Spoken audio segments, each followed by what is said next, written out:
నమస్తే జీవా న్యూస్ కి స్వాగతం. ముందుగా ముఖ్యాంశాలు. పందిపాడు గవర్నమెంట్ కాలనీలో ఇల్లు నిర్మించుకునేందుకు 5 లక్షల రూపాయలు ఇవ్వాలి. తాగునీరు, రోడ్లు, డ్రైనేజీ కాలువలు నిర్మించాలి. CPM demand.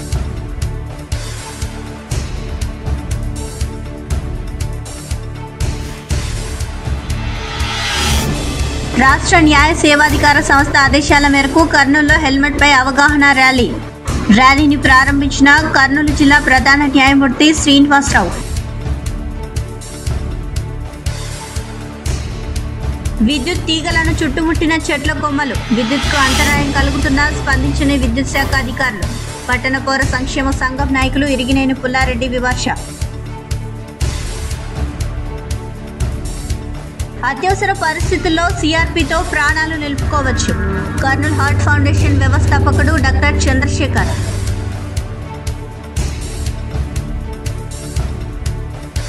వార్తల్లోని వివరాలకు వస్తే ఆదోని మండలం నాగనాథన్హల్లి గ్రామంలో దళిత బస్విని అయిన గుండమ్మను అత్యంత కిరాతకంగా ట్రాక్టర్తో గుద్దించి చంపిన కుల దురహంకారులు శ్రీధర్ రెడ్డి, సోమప్ప సుబ్బారెడ్డి, నాగరాజు, లక్ష్మణలను వెంటనే అరెస్టు చేసి కఠినంగా శిక్షించాలని కేవీపీఎస్ జిల్లా ప్రధాన కార్యదర్శి ఎండి ఆనంద్ బాబు డిమాండ్ చేశారు. శుక్రవారం ఆదోని మండలం నాగనాథన్హల్లి గ్రామంలో జరిగిన హత్య ఘటనపై కర్నూలు నగరంలోని పాత బస్టాండ్ అంబేద్కర్ విగ్రహం ముందు కేవీపీఎస్ ఆధ్వర్యంలో ధర్నా నిర్వహించారు. కేవీపీఎస్ వరల్డ్ సిటీ కార్యదర్శి ఆంధ్ర గురుస్వామి అధ్యక్షతన జరిగిన ధర్నా కార్యక్రమాన్ని ఉద్దేశించి ఆనంద్ బాబు మాట్లాడుతూ, నాగనాథన్హల్లి హత్య కుల దురహంకార కిరాతక హత్యకు నిలువెత్తు నిదర్శనమని అన్నారు. గ్రామంలోని రాఘప్ప కుమార్తెతో భూమిని కొన్న దళితురాలు అయిన గుండమ్మ భూమిని రిజిస్ట్రేషన్ చేసుకుని సాగు చేసుకుంటుందని అన్నారు. భూమి సమస్య ఉంటే వారి కుటుంబ సభ్యులు తేల్చుకోవాలని, కానీ ఆధిపత్య వర్గాల యొక్క భూమిని దళితులు కొంటే అంతం తప్పుదు అన్న రీతిలో రాఘప్ప కుమారుడు శ్రీధర్ రెడ్డి తన అనుచరులైన సోమప్ప సుబ్బారెడ్డి, నాగరాజు, లక్ష్మణులతో కలిసి దళితురాలైన బస్విని గుండమ్మను తాను కొన్న భూమిలో ఉండగానే ట్రాక్టర్తో గుద్ది చంపించారు. గుండమ్మకు అండగా ఉన్న పురుషోత్తం రెడ్డిని కర్రలతో రక్తాలకు గాయాలయ్యేలాగా చితకబాది అక్కడే పడేసి వెళ్లిపోయారు. జిల్లా వ్యాప్తంగా రోజురోజుకు కుల దురహంకార దాడులు పెరిగిపోతున్నాయని, ఇలాంటి ఘటనలు పునరావృతం కాకుండా ఘటనా ప్రాంతాన్ని జిల్లా కలెక్టర్ మరియు ఎస్పీలు సందర్శించి నిందితులను అరెస్టు చేయడంతో పాటు బాధితులకు అండగా నిలవాలని అన్నారు. లేని పక్షంలో జిల్లా వ్యాప్తంగా ఆందోళనలు నిర్వహిస్తామని హెచ్చరించారు. ధర్నా కార్యక్రమంలో కేవీపీఎస్ మాజీ నగర కార్యదర్శి ఆర్ నరసింహులు, జిల్లా ఉపాధ్యక్షులు ఎన్జీ కృష్ణ, జిల్లా నాయకులు ఎన్ చక్రపాణి, మెర్సీ పాల్గొన్నారు.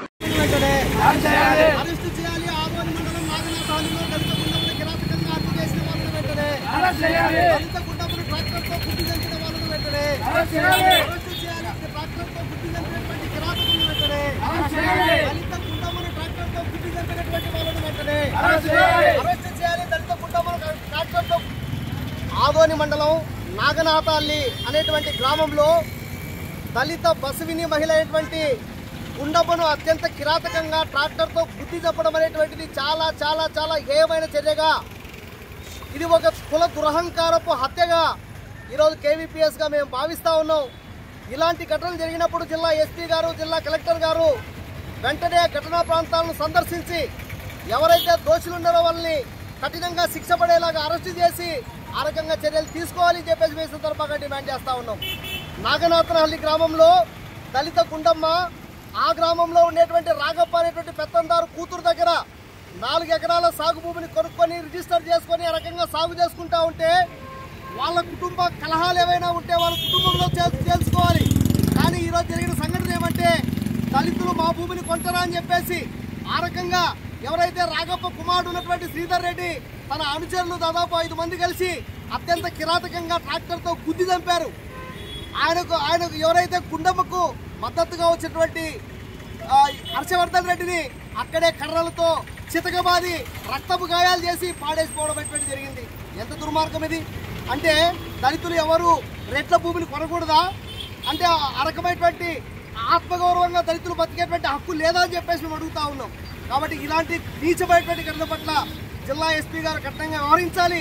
ఇలాంటి ఘటనలు జిల్లాలో చాలా చాలా జరుగుతూ ఉన్నాయి. మొన్నటికి మొన్న వెల్దుర్తి మండలం రత్నపల్లి గ్రామంలోన దళితులపైన అత్యంత కిరాతకంగా దాడి చేసి 25 రోజులైనా ఇప్పటికీ కేసు నమోదు చేయలేదు. ఇలా చాలా చోట్ల రోజుకు గంట జరుగుతూనే ఉంది. ఇది కేవలం అధికారులు కఠినమైన చర్యలు తీసుకొని కారణంగానే ఇలాంటి ఘటనలు జరుగుతూ ఉన్నాయి. కాబట్టి ఇప్పటికైనా జిల్లా ఎస్పీ గారు, జిల్లా కలెక్టర్ గారు మేల్కొండి. దళితులపై జరిగేటువంటి దారుణాలపైన మీరు శ్రద్ధ పెట్టండి. ఎవరైతే దళిత మహిళ, బస్విని మహిళ అయినటువంటి గుండమ్మను హత్య చేసిన వాళ్ళను వెంటనే అరెస్ట్ చేయించండి, కఠినంగా శిక్షించండి. లేకపోతే రాష్ట్ర వ్యాప్తంగా కలిసి వచ్చే వాళ్ళందరినీ కలుపుకొని మరింత పెద్ద ఎత్తున ఆందోళన చేస్తామని చెప్పేసి ఈ సందర్భంగా నేను హెచ్చరిస్తా ఉన్నాను. నా పేరు ఎండి ఆనంద్ బాబు, కేవీపీఎస్ కర్నూలు జిల్లా సెక్రటరీ. ఆదోని మండలం ఇస్వి గ్రామానికి చెందిన ఈరమ్మ బసవరాజు దంపతుల కుమారుడు హుస్సేని అంగన్వాడీ కేంద్రం వద్ద ఉన్న విద్యుత్ లైన్లో ఈ నెల 9వ తేదీన తీవ్రంగా గాయపడడం అయినది. గాయపరిచిన చిన్నారి హుస్సేన్ కి ఎడమ చేతితో పాటు శరీరంలో కొంత భాగం కూలిపోయింది. మెరుగైన చికిత్స కోసం కర్నూలు ప్రభుత్వ ఆసుపత్రికి తీసుకుని వచ్చారు. ప్రభుత్వం తన పిల్లోడికి మెరుగైన చికిత్స అందించాలని బంధువులు తెలిపారు. కొడుకంట పిల్లలే భర్తడంట పిల్లలు పిల్లల్ని రాసి పెట్టుకున్నాను, బట్టి కావాలంటే మా ఊరు సర్పంచ్ రెడ్డి కానీ మా ఊరంతా నన్ను ఇడే ఉంటుంది సార్. అక్కడ అంతా నా పరిస్థితి ఎంత అనేది నాకు కలుపురాను. ఇప్పుడు అంటే డాక్టర్లు మొత్తం మీద ఏం చెప్తున్నారు? డాక్టర్ ఏమంటున్నారు సార్, నీ అంగడి రావచ్చు. నాకు అదే బాధ సార్, నాకు అదే బాధ. పిల్లల్ని నన్ను ఎంత ఎక్కబడి బతికించుకున్నాను, ఎంత ఎక్కబడి చేసుకున్నాను నాకు తెలుసు. నా కొడుకు లేడు, నా మొక్క లేడు, నా కోడలు లేదు. నన్ను ఒక్కటే కష్టపడాలి. కావాలా మా ఊరు అంతా ఎన్నుకున్నాను సార్. నేను ఇక్కడికే ఉంటాను, ఊరంతా ఎన్నుకున్నాను. ఆడలు బాగా అందులో టీచర్లు కూడా ఎన్నుకున్నాను సార్. వాళ్ళకు కూడా తెలిసే నా పరిస్థితి ఎంత అనేది వాళ్ళకు కూడా తెలిసే సార్. నా పిల్లల పరిస్థితిగా అంటే నాకు కాపాడాలి సార్. నా పిల్లలు సార్, నా పిల్లలు జీవాంతరం ఉన్నట్టుగా నన్ను ఇట్లా కొండ ఎట్లా ఉంటాను సార్. నాకు ముందుతో పోవచ్చు చెప్పలేము. ఆమె నా కోడలు కూడా దొక్కితే పడతాడు సార్. ఆమె కూడా నాకంటే అదరకం అయింది సార్. మా పరిస్థితి గిట్ల మా ఊరంతా తెలిసి ఆమె అంగన్వాడీ టీచర్కి తెలిసి ఆధార్ పోలీస్ డిపార్ట్మెంట్ కూడా తెలిసే సార్ నా పరిస్థితి. ఇప్పుడు అంగన్వాడీ టీచర్ ఏమంటుంది అసలు? ఆమె ఏమంటుంది, బాగా చూపోయినాక అంటే వచ్చా బంచి నైన్కి వచ్చాయమ్మా, బంచి కొట్టి వేసాక పోతా, నేను అప్పుడే పోతాగా చేయమని ఉండాలంటే ఈ పోతుంది లెక్క పోతున్నాను, ఇంకే పని పోతాను. ఇంకా దానితో పారేసి ఏమన్నా కూడా తెలియదు. టైంకి ఎట్లా చెప్పాడు డాక్టర్ అన్నది కూడా ఇంకోలేదు. అది పెంచి పారేసిండే వెళ్ళి అదే పరిస్థితి. ನಾನು ಪಿಲ್ಲಗಾನ ಅವಸರ ಮನೆಗೆ ಎಡ್ಸ್ಕಟ್ಟ ತೋರಿಸ್ಕಟ್ಟ ನಾನು ಸರ್ ಊರು నా దప్పటి ఊరు రాలేదు. వాళ్ళు నిన్నటువంటి చూడాలి వస్తారు చూస్తారు పోతాను సార్. నా పరిస్థితికి నన్ను పడతాను సార్. నా పరిస్థితి అంతా ఊరంతా తెలిసే సార్. నా పిల్లలు భవిష్యత్తు అయిన తల్లి చేసే తీరాలి సార్. నా ఇద్దరు మన మగలు చేసే తీరాలి సార్. నా కోడలు చేసేది కదా, నా కొడుకు చేసేవాడు ఆడంటే ఆడ తిరుగుతాడు ఉంటాడు. మా ఊరంతా ఇనుకున్నాడు సార్. నా మాట అబద్ధాలే. ఇంత నా పరిస్థితి ఎంత అనేది మా ఊరు తెలుసుకోండి సార్. ఉండేది నా ప్రాణం అంతా కలిసి నా కొడుకు సరిగిలాడు, నా మొగుడు సరిగిలాడు, నా కోడలు సరిగిలేదు సార్. నన్ను ఒక్కరు తేవాలా పిల్లలు కాదలు పట్టుకున్నాను. ముగ్గురు మన మంగళలో ఒక మనముడు పోయినాడు. ఇంకా పోయే ఇద్దరు పిల్లలను కాపాడుకుందామని కలిసి నన్ను నా పిల్లలను పడింది. మా ఊరంతా తెలిసారు. రెడ్డి తనకి సర్పంచ్ కనుక తెలిసే సార్. రోజు పోతుండారు ఇద్దరు, రోజు పోయి బాగా వస్తున్నారు సార్. బాత్రూమ్ వచ్చింది, ఆ అమ్మ పంపించింది. అదే బర్రె తీసుకొని బాత్రూమ్ కూర్చున్నారు సార్. కూర్చోను సార్. తీసిడు సార్, అదోని పక్కన ఇసిడు తీసిడు సార్. నీ పేరు? నా పేరు లక్ష్మి సార్. నా మొగుని పేరు అంజనేయులు సార్. వాళ్ళ నాయన పేరు బసవరాజు సార్. ఇప్పుడు డాక్టర్ ఏం చెప్పారు? పిల్లలకి ఎట్టుందని చెప్పాను. రాష్ట్ర న్యాయ సేవాధికార సంస్థ ఆదేశాల మేరకు కర్నూలులో హెల్మెట్ పై అవగాహన ర్యాలీ నిర్వహించారు. ఈ ర్యాలీని కర్నూలు జిల్లా ప్రధాన న్యాయమూర్తి శ్రీనివాసరావు ప్రారంభించారు. జిల్లా కోర్టు నుంచి రాజ్విహార్ వరకు ఈ ర్యాలీ కొనసాగింది. ద్విచక్ర వాహనదారులు తప్పక హెల్మెట్ పెట్టుకోవాలని జిల్లా ప్రధాన న్యాయమూర్తి శ్రీనివాసరావు తెలిపారు. రోడ్డు ప్రమాదం జరిగినప్పుడు హెల్మెట్ ధరించి ఉంటే ప్రాణాపాయం నుంచి తప్పించుకోవచ్చునని ఆయన అన్నారు. రాష్ట్రంలో రోడ్డు ప్రమాదాల్లో గత సంవత్సరంలో 3,700 మంది మరణిస్తే అందులో 3,000 మంది ద్విచక్ర వాహనాలపై హెల్మెట్ ధరించినందుకే మరణించారని న్యాయమూర్తి తెలిపారు.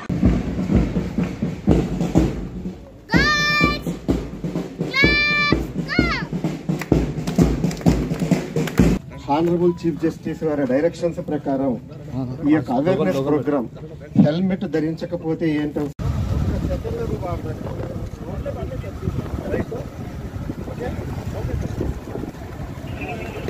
విషయమేమనగా ఎక్కువగా జరిగేటటువంటి రహదారి ప్రమాదాలన్నీ కూడా హెల్మెట్ గారు ఈ దినము కర్నూలు నగర ప్రజలందరికీ అవగాహన రావడం కోసము కాబట్టి నగర ప్రజలందరూ కూడా మన యొక్క చట్టాలు తీసుకొని నడుచుకుంటారని ఆశిస్తూ సురక్షితంగా ఇంటికి చేరుకోండి.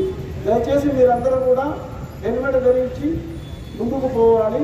అలాగే మీరు ఎవరైతే హెల్మెట్ ధరించలేరో మళ్ళా నెక్స్ట్ మంత్ నుంచి పోలీసు వాళ్ళు ట్రాఫిక్ వాళ్ళు చాలా స్ట్రిక్ట్గా ఉంటారు, గమనించగలరు. థ్యాంక్ యూ అండి అందరికీ అవకాశం. పిల్లలందరూ కూడా ఇంటర్మీడియట్ చదివే పిల్లలు డ్రైవింగ్ లైసెన్స్ లేకుండాను, లేకపోతే ఆల్కహాల్ తీసుకొని నడపటంలోనూ ఎన్నో విధాలు యాక్సిడెంట్లు జరుగుతూ ఉన్నాయి.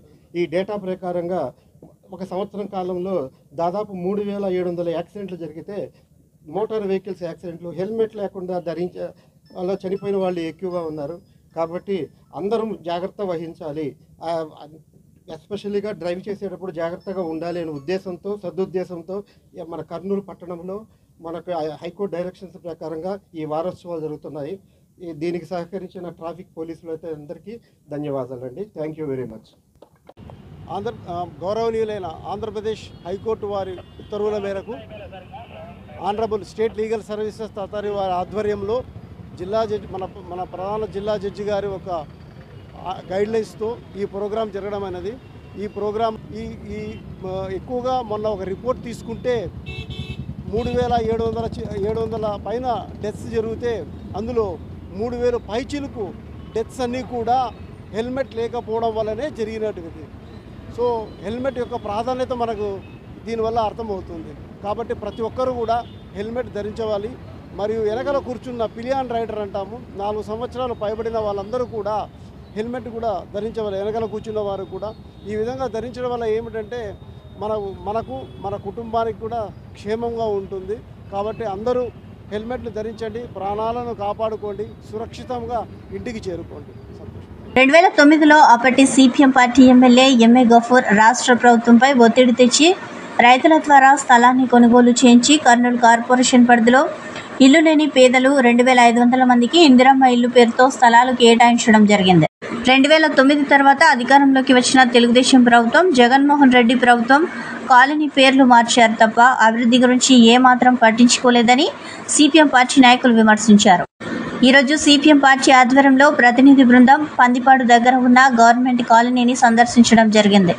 ఈ సందర్భంగా సిపిఎం పార్టీ నగర కార్యదర్శి టి రాముడు, సిపిఎం పార్టీ నగర కార్యదర్శి వర్గ సభ్యులు CH Saibaba, K Sudhakarappa, K ప్రభాకర్లు మాట్లాడుతూ 2009వ సంవత్సరంలో పేదలు ఇచ్చిన స్థలాల్లో 15 సంవత్సరాలు అవుతున్నా కూడా కేవలం 25 కుటుంబాలు మాత్రం పూర్తిగా తమ సొంత డబ్బులతో ఇల్లు నిర్మించుకొని కాపురాలు చేసే పరిస్థితి ఉందని తెలిపారు.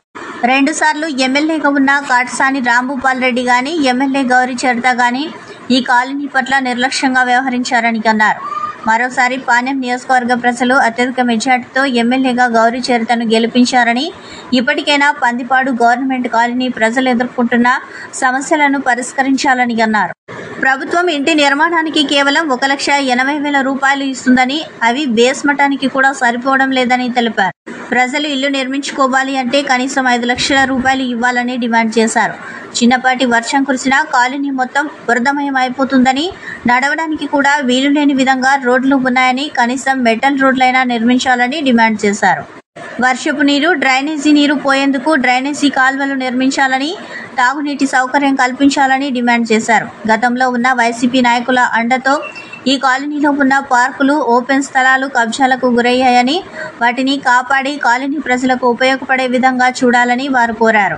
చాలాసార్లు సిపిఎం పార్టీగా నిరాహార దీక్షలు, ధర్నాలు చేసి ఈ కాలనీలో మౌలిక వసతులు కల్పించాలని, ప్రభుత్వం ఇస్తున్న రుణాలను పెంచాలని డిమాండ్ చేసిన విషయాన్ని గుర్తు చేశారు.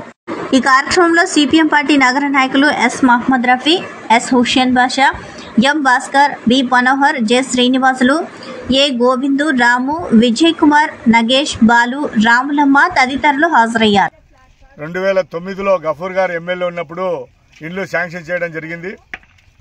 ఆ తర్వాత 2009 తర్వాత ప్రభుత్వాలు మారాయి, ఎమ్మెల్యేలు మారారు. అప్పుడు ఈ ప్రాంతం అంతా కర్నూలు అసెంబ్లీలో కలిసి ఉండేది. ఆ 2009 తర్వాత దీన్ని పాణ్యంలోకి కలపడం జరిగింది. అక్కడ అప్పుడు ఎమ్మెల్యే కాటసాని రాంభూపాల్ గారు గెలిచారు. ఆ తర్వాత గౌరీ చరిత గారు గెలిచారు. మళ్ళా తర్వాత కాటసాని గెలిచాడు. మళ్ళీ ఇప్పుడు గౌరీ చరితమ్మ గెలిచింది. అంటే దగ్గర దగ్గర 16 సంవత్సరాల పైన అవుతుంది. కానీ ఈ కాలనీ అభివృద్ధి పట్ల ఏ ప్రజాప్రతినిధి పట్టించుకునే పరిస్థితి లేదు. ఆ రోజు 2004లో గఫూర్ గారు ఎమ్మెల్యే ఉన్న సందర్భంగా రాజశేఖర రెడ్డి గారితో మాట్లాడి కర్నూలు నగరంలో ఏ జిల్లాలో ఎక్కడ కూడా ఇవ్వని పరిస్థితిలో దగ్గర 32,000 మందికి ఇక్కడ పేదలకు ఇళ్ల స్థలాలు ఇప్పించేటువంటి పరిస్థితి ఒక్క గఫూర్ గారికే సీఎం పార్టీ అభ్యర్థికే చెందుతుంది. ఎందుకంటే ఇక్కడ 2,500 ఇచ్చారు, జగన్నాథ్ గారికి 17,000 ఇచ్చారు, అట్లే బీడీ వర్కర్స్ కాలనీలో సంబంధించి 1000 మందికి ఇచ్చారు. ఇక్కడ డ్రైవర్స్ కాలనీ పేరుతో పెద్దపడిపోయే రూట్లో ఒక 15,000 మందికి ఇల్లు ఇచ్చారు. అంటే పేదల కోసం పనిచేసేటువంటి ఎమ్మెల్యే పరిస్థితి ఎట్లుంటుందంటే పేదల గురించి ఆలోచించేవాళ్ళు. కాబట్టి అట్లాంటి ఎమ్మెల్యే ఉన్నందుకు 32,000 33,000 ఇండ్లు పేదవాళ్ళకి శాంక్షన్ అయినాయి. కానీ ఈ 16 సంవత్సరాల కాలంలో ఎమ్మెల్యేలు కానీ ప్రభుత్వాలు మారడం వల్ల ఎలాంటి సౌకర్యాలు పట్టించుకోవడం వల్ల పేదల యొక్క పూర్తిగా వైఫల్యం విమర్శించబోతున్నాం. ఎందుకంటే ఇక్కడ పంచపాడిలో పర్యటన చేస్తున్నాం, మొత్తం వర్షం వచ్చిందంటే మొత్తం జలమయం అవుతుంది. కర్నూలు కార్పొరేషన్లో ఉండే పేదల కోసం 2008, 2009 ప్రాంతంలో గతంలో గఫూర్ గారు ఎమ్మెల్యే ఉన్న కాలంలో ఇక్కడ పందిపాడు రైతుల నుండి అట్లాగే కల్లూరు రైతుల నుండి ఇక్కడ దాదాపు 55 ఎకరాలు స్థలాన్ని ఇక్కడ కొని పేదలకు 2,500 మందికి ఇళ్ల స్థలాలు ఇప్పించడం అనేది జరిగింది. కానీ 2009, 2010లో ఇచ్చిన స్థలాలు ఇప్పటి వరకు అభివృద్ధికి నోచుకోలేదు. ఇప్పుడు కొంతమంది ఇండ్లు కట్టుకోవడం అనేది జరుగుతుంది. దీనికి ప్రధాన కారణం ఏమంటే ఇక్కడ మౌలిక వసతులు లేకపోవడం, నీళ్లు కానీ కరెంటు కానీ రోడ్లు కానీ లేదంటే ఇలాంటి సౌకర్యాలు లేకపోవడం వల్ల ప్రజలు ఇండ్లు కట్టుకోలేకపోయినారు. దీనికి తోడుగా ఈరోజు కాలనీల పేర్లతో వచ్చిన తంటతో అభివృద్ధికి నోచుకోలేదు. గతంలో ఈ కాలనీ ఇందిరమ్మ కాలనీగా ఉండేది. 2009, 2010లో ఇందిరమ్మ కాలనీగా దీన్ని అభివృద్ధి చేశారు. తర్వాత వచ్చిన గవర్నమెంట్ ఇందిరమ్మ కాలనీ తీసేసి జగనన్న కాలనీగా మార్చారు. కానీ పేర్లు మార్చినారు కానీ కాలనీ అభివృద్ధి మాత్రం జరగలేదు.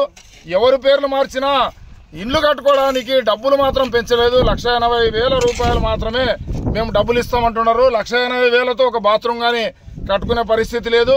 కనుక మేము సిపిఎం పార్టీగా డిమాండ్ చేస్తున్నాం, ఇక్కడ ప్రజలందరూ ఇండ్లు కట్టుకోవాలంటే వాళ్ళకు తగిన వసతులు కల్పించాలా, రోడ్లు వేయాలా, నీళ్ల సౌకర్యం కల్పించాలా, అలాగే ఇండ్లు కట్టుకోవడానికి కనీసం 5 లక్షల రూపాయల రుణాన్ని ఇవ్వాలా. కర్నూలు జిల్లా ఆదోని మండలం నాగనాథనహల్లి గ్రామంలో దారుణం చోటు చేసుకుంది. పొలం వివాదంలో గుండమ్మ అనే మహిళ దారుణ హత్య చేశారు. పురుషోత్తం రెడ్డి అనే వ్యక్తికి తీవ్ర గాయాలయ్యాయి. చికిత్స నిమిత్తం ఆదోని ప్రభుత్వ హాస్పిటల్కి తరలించారు. జాతీయ రహదారి పక్కనే లోకాయుక్త సంస్థ సమీపంలోని సంతోష్ నగర్లో చిన్న గాలివాన వచ్చిన విద్యుత్ సరఫరా నిలిచిపోయి విద్యుత్ కోసం గంటల తరబడి ఎదురుచూసే పరిస్థితి ఏర్పడింది. విద్యుత్ తీగలను చెట్ల కొమ్మలు చుట్టుముట్టి ప్రమాదకంగా మారిన విద్యుత్ అధికారులు ఎందుకు స్పందించడం లేదని పట్టణ పౌర సంక్షేమ సంఘం నాయకులు ఇరిగినేని పుల్లారెడ్డి, వార్డు అభివృద్ధి కమిటీ ప్రతినిధులు ఎండి యూనుస్, ఎస్ అన్వర్ బాషా ప్రశ్నించారు. ఈరోజు ఉదయం సంతోష్ నగర్లో స్థానికులను కలిసి పర్యటించిన అనంతరం వారు మాట్లాడుతూ విద్యుత్ తీగలకు దూరంగా ఉన్నప్పటికీ అవసరానికి మించి చెట్లను నరికివేస్తున్న విద్యుత్ అధికారులు విద్యుత్ తీగలను చుట్టుముట్టి చిన్న గాలి వచ్చినా విద్యుత్ నిలిచిపోయి వృద్ధులు పిల్లలు ఇబ్బందులు పడుతున్నా స్పందించకపోవడం విచిత్రంగా ఉందని అన్నారు. విద్యుత్ అంతరాయం కలిగినప్పుడల్లా గంటల తరబడి ఎదురు చూడాల్సి వస్తుందని అఖిల్ రెడ్డి, రిటైర్డ్ అధికారి సుబ్బారెడ్డి ఆవేదన వ్యక్తం చేశారు. అధికారులకు చెప్పినా అర్జీలు ఇచ్చినా స్పందించడం లేదని స్థానిక ప్రజలు ఆగ్రహం వ్యక్తం చేశారు. చెట్ల కొమ్మలు విద్యుత్ తీగలను చుట్టుముట్టడంతో పాటు రోడ్డుపై వెళ్లే ప్రజలకు తగులుతూ ప్రమాదకరంగా మారిన అశోక్ లేలాండ్ సంస్థ పట్టించుకోవడం లేదని విమర్శించారు. చెట్లు పెంచడం వ్యవస్థకు ఎంతో అవసరమంటూ ప్రమాదకరంగా మారిన చెట్లను మాత్రం తొలగించక తప్పదు అని అన్నారు. విద్యుత్ అధికారులు వెంటనే స్పందించి విద్యుత్ తీగలను చుట్టుముట్టిన కొమ్మలను తొలగించాలని కోరారు. ఈ పర్యటనలో పట్టణ పౌర సంక్షేమ సంఘం నాయకులు కె శ్రీనివాసులు, ఎల్ నయ్యూం, ప్రభాకర్ రెడ్డి, ఉజీర్ అహ్మద్ తదితరులు పాల్గొన్నారు. సంతోష్ నగర్ కాలనీ నివాసిని. ఇక్కడే మాది ఆటోమేటిక్ బ్యాక్ సైడ్ మా వీధులు ఉన్నాయి, కొన్ని ఇళ్ళు ఉన్నాయి ఇక్కడ చుట్టుపక్కల. ఏమవుతుందంటే మేము ఎప్పుడన్నా ఇటు పక్క చూడకుండా వస్తే అండ్ స్పాట్లో చెట్టు కొమ్మలు తలకి తగులుతున్నాయి. తలకి తగిలిన తర్వాత ఏమవుతుందంటే కింద కూడా పడే సిచ్యువేషన్ వస్తుంది. అలా కూడా జరిగింది. ఇంతవరకు ఎవరైతే పట్టించుకోవడమే లేదు. ఇప్పుడు కరెంటు అధికారులకు చాలాసార్లు కూడా మేము కూడా చెప్పాము, ఏమడి ఇవన్నీ ఒళ్ళు కిందికి వచ్చేసినాయి, చెట్లు కొమ్మలైతే ఏముంది ఆ మధ్యన ఇరుక్కుపోయిన. కర్నూలు నగరపాలక సంస్థ పరిధిలో ఉన్నటువంటి అనేక ప్రాంతాల్లో కరెంటు తీగలు చెట్ల మధ్యలో ఉండి చిన్న వర్షం వచ్చినా గాలి వచ్చినా కరెంటు బంద్ అయిపోయి ప్రజలు రాత్రిళ్ల పూట 4-5 గంటల సేపు కరెంటు లేకుండా ఇబ్బంది పడుతూ ఉన్నారు. విద్యుత్ శాఖకు సంబంధించిన వాళ్ళు అవసరం లేని కాడ దాదాపు తీగలకు 10 అడుగుల దూరంలోనే చెట్లు నరికేస్తా ఉన్నారు. అవసరం లేని కిందికి బుడానికి నరికేస్తా ఉన్నారు. కానీ ఈడ చెట్లలో తీగలు పోయినాయి, మొత్తము తీగలు కరెంటు తీగలు కనిపించకుండా అయిపోయినాయి. మరి ఎందుకు విద్యుత్ అధికారులు పట్టించుకోవడం లేదు? ఆ పక్కనే మహేంద్ర షోరూమ్ ఉంది. మహేంద్ర షోరూమ్ వాళ్ళు పట్టించుకోవడం లేదు. వాళ్ళు చెట్లు పెంచినారు, మంచిదే, వ్యవస్థకు చెట్లు పెంచడం మంచిదే. కానీ ఆ పెరిగిన చెట్లు మరొకరికి ఇబ్బంది కలగకూడదు, కరెంటు సరఫరాకు ఇబ్బంది కలగకూడదు. మరి ఇట్లా మహేంద్ర షోరూమ్ వాళ్ళు పట్టించుకోరు, విద్యుత్ శాఖ వాళ్ళు పట్టించుకోరు. వారానికోసారి 10 రోజులకోసారి గాలి వాన వస్తే ఈ ప్రాంతంలో కొన్ని ఇండ్లకు కరెంటు సరఫరా అంతరాయం కలిగి చాలా ఇబ్బంది పడుతున్నారు. ఇక్కడ వృద్ధులు ఉన్నారు, కొంతమంది వృద్ధులైతే ఫ్యాను లేక కరెంట్ లేక అంతమంది ఇబ్బంది పడుతూ ఉన్నారు. చదువుకునే పిల్లలు ఉన్నారు. కాబట్టి వెంటనే విద్యుత్ శాఖ వాళ్ళు చర్య తీసుకొని కరెంటు తీగలకు చుట్టూ ఉండేటువంటి కొమ్మలన్నీ కూడా కొట్టేయాలా. అట్లాగే చెట్లు పెంచి వదిలేసేసినారు. వర్షం పడితే తలకు తగులుతుంటాయి చెట్లు, చాలా మందికి ఇబ్బందులు కలిగే పరిస్థితి ఉంది.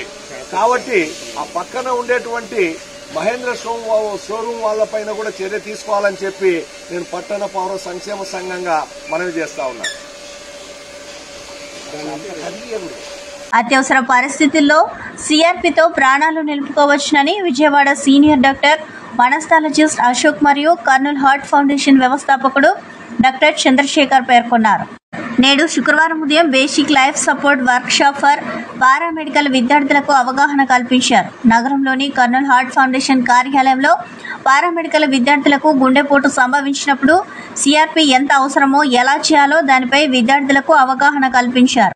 ఈ సందర్భంగా వారు మీడియాతో మాట్లాడుతూ జీవితంలో ప్రతి ఒక్కరూ బేసిక్ లైఫ్ సపోర్ట్ నేర్చుకోవాలని, గుండె సమస్యలు వచ్చినప్పుడు ప్రాణాలు నిలుపుకునేందుకు ఎంతగానో ఉపయోగపడుతుందని అన్నారు. గుండెపోటు వచ్చినప్పుడు హాస్పిటల్కి వెళ్లే ముందు సమయం పడుతుందని, అత్యవసర ప్రథమ చికిత్స సిఆర్పి ద్వారా ప్రాణాలను నిలుపుకోవచ్చునని అన్నారు. దీనిపై ప్రతి ఒక్కరూ అవగాహన కలిగి ఉండాలని అన్నారు. ఈ కార్యక్రమంలో హార్ట్ ఫౌండేషన్ సిబ్బంది, డాక్టర్లు, పారామెడికల్ విద్యార్థులు తదితరులు పాల్గొన్నారు. హార్ట్ ఫౌండేషన్ ఆధ్వర్యంలో paramedical staff of Kurnool medical college విద్యార్థులకు బేసిక్ లైఫ్ సపోర్ట్ అనే ఒక ప్రక్రియపై ట్రైనింగ్ ఇవ్వడం జరుగుతుంది.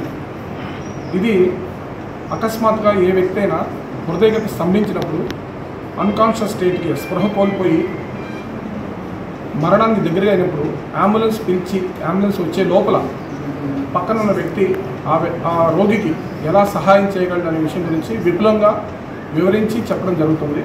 మధ్యాహ్నం భోజనానంతరం ప్లాస్టిక్ మ్యానికిన్స్ మీద ప్రాక్టికల్స్ కూడా చేసి వాళ్ళు నేర్చుకుని కాన్ఫిడెంట్గా తయారవుతారు. ఇది చాలా ఇంపార్టెంట్ ప్రక్రియ. హాస్పిటల్లో పనిచేసే ప్రతి వాళ్ళకి కూడా దీని గురించి సరైన అవగాహన ఉంటే 100కి 60 నుంచి 70% ప్రజలు హాస్పిటల్ లోపల గుండె ఆగిపోయినప్పుడు మనం బతికించడానికి అవకాశం ఉంది. ఈ విషయంలో రెండోసారి ఈ ఊరు వచ్చి నేను ఈ పారామెడికల్ స్టాఫ్కి, సిస్టర్స్కి చెప్పడం జరుగుతుంది. ఇది వాళ్ళ జీవితాల్లో చాలా ఇంపార్టెంట్ నైపుణ్యం. ఈ నైపుణ్యాన్ని నేర్చుకున్నప్పుడు ఇంకొకరికి వాళ్ళు చక్కగా ఉపయోగపడతారు. Thank you. Founder secretary Kurnool heart foundation, professor of cardiology. ఈ రోజున Kurnool heart foundation second time paramedical వర్కర్స్కి మనం బిఎల్ఎస్ బేసిక్ లైఫ్ సపోర్ట్ ప్రథమ చికిత్స అంటే సడన్గా అపస్మారక స్థితి ఉన్నప్పుడు మనం ఏం చేయాలి. సో ప్రతి ఒక్కరు కూడా ముఖ్యంగా ఈ సమావేశానికి doctor Ashok all the way he's come. Doctor Ashok is senior anaesthesiologist, BLS and ACLS trainer, has come from Vijayawada.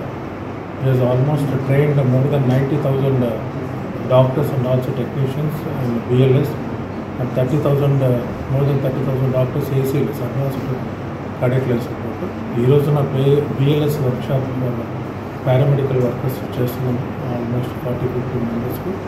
Tomorrow also రేపు ఎల్లుండి మెడికల్ కాలేజ్లో post graduates advanced cardiac life support కూడా స్టార్ట్ చేస్తున్నారు. ప్రత్యేకంగా కర్నూలు హార్ట్ ఫౌండేషన్ తరఫున సార్కి ప్రత్యేక అభినందనలు తెలుపుతున్నాను. I also thank Srilatha, associate professor of anaesthesia. She is also coming and giving training for BLS. So దీనివల్ల ప్రజలు ప్రతి ఒక్కరు కూడా, ఈవెన్ ట్రాఫిక్ కానిస్టేబుల్స్, పబ్లిక్ ఇదంతా కూడా తెలుసుకోవాలి. ఏదైనా బస్సులో సడన్గా రైల్వేలో ప్రయాణం చేస్తున్నప్పుడు కూడా ఎందుకంటే CPR వల్ల మనం చాలా వరకు సేవ్ చేయొచ్చు. సో ఈ సదవకాశాన్ని ప్రజలు ఉపయోగిస్తారని డెఫినెట్గా సారు ఆధ్వర్యంలో ఇదంతా జరగడం చాలా ఆనందం. సో ఈ once again thank you for to I will come all the way from Vijayawada. Thank you. Kurnool నందు ఘనంగా ప్రారంభమైన సత్య షోరూం 2వ బ్రాంచ్. కర్నూలు నగరంలో ప్రజా ఆదరణకు అత్యంత చేరువై మార్కెట్ రంగంలో తనదైన శైలిలో దూసుకెళ్తూ ప్రజలకు అవసరమైన ధరలలో అన్ని రకాల ఎలక్ట్రానిక్ వస్తువులు అందుబాటులో తెచ్చి ప్రజలకు చేరువైన సత్య షోరూం 2వ బ్రాంచ్ కర్నూలు నగరంలోని నంద్యాల చెక్పోస్ట్ నందు ప్రారంభించబడింది. కార్యక్రమంలో ప్రాజెక్టు మేనేజర్ మీడియాతో మాట్లాడుతూ కర్నూలు ప్రజలకు అత్యంత సులభమైన పద్ధతుల్లో సరసమైన ధరలలో ఎలక్ట్రానిక్ వస్తువులు అందించడంలో దేశం మొత్తం మీద 27 బ్రాంచ్లు కలిగిన సత్య షోరూం 2వ బ్రాంచ్ ప్రారంభించడం ఆనందంగా ఉందని, కర్నూలు ప్రజలు ఈ అవకాశాన్ని సద్వినియోగం చేసుకుని వ్యాపార అభివృద్ధిలో సహాయపడగలరని కోరారు. 30,000 రూపాయలు కొనుగోలు చేసిన వారికి ఒక బంగారు నాణ్యం ఉచితంగా అందజేస్తున్నామని, అలాగే 20,000 రూపాయలు కొనుగోలు చేసిన వారికి ఒక చైర్ ఉచితంగా అందజేస్తున్నామని, అలాగే ఇలాంటి ఆఫర్లు ఎన్నో ఉన్నాయని ప్రజలు సద్వినియోగం చేసుకుని ఆదరించాలని కోరారు. నా పేరు లకిత, సత్య ఏజెన్సీస్లో ప్రోడక్ట్ మేనేజర్గా వర్క్ చేస్తున్నాను. మన సత్య ఏజెన్సీస్ చెన్నైలో 250 స్టోర్స్ సక్సెస్ఫుల్గా రన్ చేస్తున్నారు. ఇప్పుడు మన ఏపీలో వచ్చేసరికి 25th షోరూమ్ మన కర్నూలులో ఓపెన్ చేశారు. ఈరోజు ఓపెనింగ్ ఆఫర్ కింద 30,000 పైన కొన్న ప్రతి కస్టమర్కి వచ్చేసరికి గోల్డ్ కాయిన్ అనేది ఫ్రీగా ఇస్తున్నారు. 20,000 పైన కొన్న ప్రతి కస్టమర్కి వచ్చేసరికి 2 చైర్స్ అనేది ఫ్రీగా ఇస్తున్నారు. ఇది కాకుండా మన సత్యాలో వచ్చేసరికి 32 ఇంచెస్ నుంచి 75 ఇంచెస్ వరకు అన్ని రకాల టీవీలు మనకి ఆన్లైన్ కన్నా తక్కువ ప్రైస్కి అవైలబుల్ ఉన్నాయి. ఇవి కాకుండా fridge, washing machine, AC, coolers ప్రతిదీ మన సత్యాలో అవైలబుల్ ఉన్నాయి. అది కూడా అతి తక్కువ ప్రైజుల్లో. ఇవే కాకుండా 0 డౌన్ పేమెంట్తో ప్రతి కస్టమర్కి ఎవరైతే ఫైనాన్స్లో తీసుకోవాలనుకుంటున్నారో వాళ్ళకందరికీ కూడా 0 డౌన్ పేమెంట్లో కూడా అవైలబుల్ ఉన్నాయి. ఇంకోటి మన స్పెషల్ ఆఫర్ ఏంటంటే iPhone 13 వచ్చేసరికి 52,900కి అవైలబుల్ ఉన్నాయి. iPhone 13 వచ్చేసరికి 52,900లో ఉంది. iPhone 15 వచ్చేసరికి 72,900లో అవైలబుల్ ఉన్నాయి. ఎవరైతే ఐఫోన్ పర్చేస్ చేయాలనుకుంటున్నారో వాళ్ళు ఈరోజు కంపల్సరీ సత్యాకి విచ్చేసి పర్చేస్ చేయాలని కోరుకుంటున్నాను. థ్యాంక్ యూ అండి.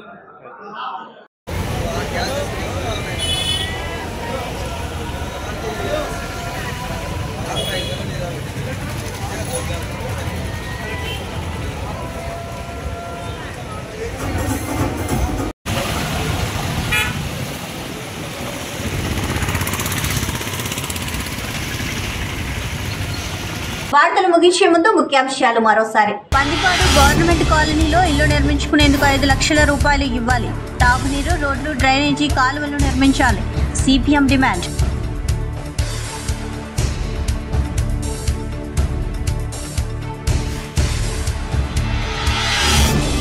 రాష్ట్ర న్యాయ సేవాధికార సంస్థ ఆదేశాల మేరకు కర్నూలులో హెల్మెట్ పై అవగాహన ర్యాలీని ప్రారంభించిన కర్నూలు జిల్లా ప్రధాన న్యాయమూర్తి శ్రీనివాసరావు. విద్యుత్ తీగలను చుట్టుముట్టిన చెట్ల కొమ్మలు, విద్యుత్కు అంతరాయం కలుగుతున్నా స్పందించని విద్యుత్ శాఖ అధికారులు. పట్టణ పౌర సంక్షేమ సంఘం నాయకులు ఇరిగినేని పుల్లారెడ్డి విమర్శ. అత్యవసర పరిస్థితుల్లో CRPతో ప్రాణాలు నిలుపుకోవచ్చు. కర్నూలు హార్ట్ ఫౌండేషన్ వ్యవస్థాపకుడు డాక్టర్ చంద్రశేఖర్.